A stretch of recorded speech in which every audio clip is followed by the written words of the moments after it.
People always want to know, why didn't Democrats put out the Epstein files when Biden was in office? Can you just explain to us plainly why that didn't happen? Well, first of all, they should have. Like, I don't make this a Donald Trump, Joe Biden, Democrat, Republican thing. I think, having gotten to know the survivors, they've been shafted and they've been abandoned for the past 30 years.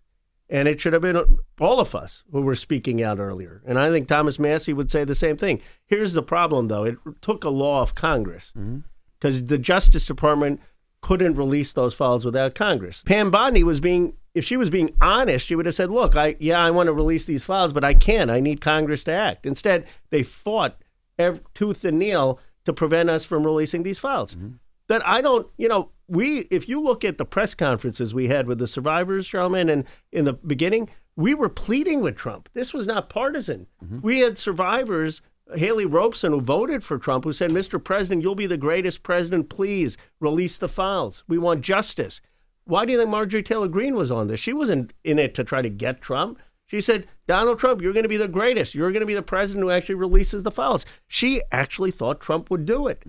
It only became against Trump when he called it a hoax, when he refused to release these files, when he's refused to have any prosecution or investigation. So I think what made this powerful from a perspective of the Democratic Party is, I would argue, it is the first time Democrats, since Donald Trump came down the escalator, have tried to actually work with anyone who's a Trump voter and said, like, yeah, we hear you.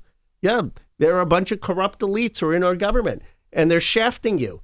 And we're going to call them out. And you know what happened when we did that? We actually got a coalition that got MAGA to split with Donald Trump.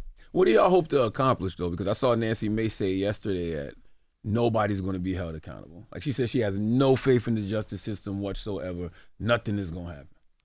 Well, there are two. First of all, around the world, people have been held accountable, right? Former Prince Andrew. Here in America, she was talking about. Yeah. But in America, people have been held accountable in terms of losing their jobs. Now, I don't think that's enough. But, you had the head of a major law firm lose his job, Goldman Sachs lawyer. You've had people resign in powerful corporate positions. But, Nancy Mace and I are actually partnering to get 2 subpoenas out. One to Bill Gates, because he's got questions to answer. And that shows, by the way, that this is not partisan. Bill Gates has contributed a lot more to Democrats than he has contributed to Republicans. And one to Howard Lutnick. And Lutnick was there with his entire family doing allegedly business with Epstein well after Donald Trump had said that Epstein is doing terrible things with young girls. And he's got him in the cabinet. So do I believe that people will be held accountable? Not under this Attorney General, not under Pam Bondi. But what we need is the next president to actually appoint people who are going to prosecute this. Quiet on the set. Hey, y'all, what's up? It's Loren, and I got to tell y'all something. If y'all want to go and watch the rest of the Breakfast Club episode, you got to head on over to Netflix. And when you get there, make sure you turn on the notifications, those reminders, so every single time we post the episode, you'll know first. That's an exclusive right there. Boom, just gave it to you.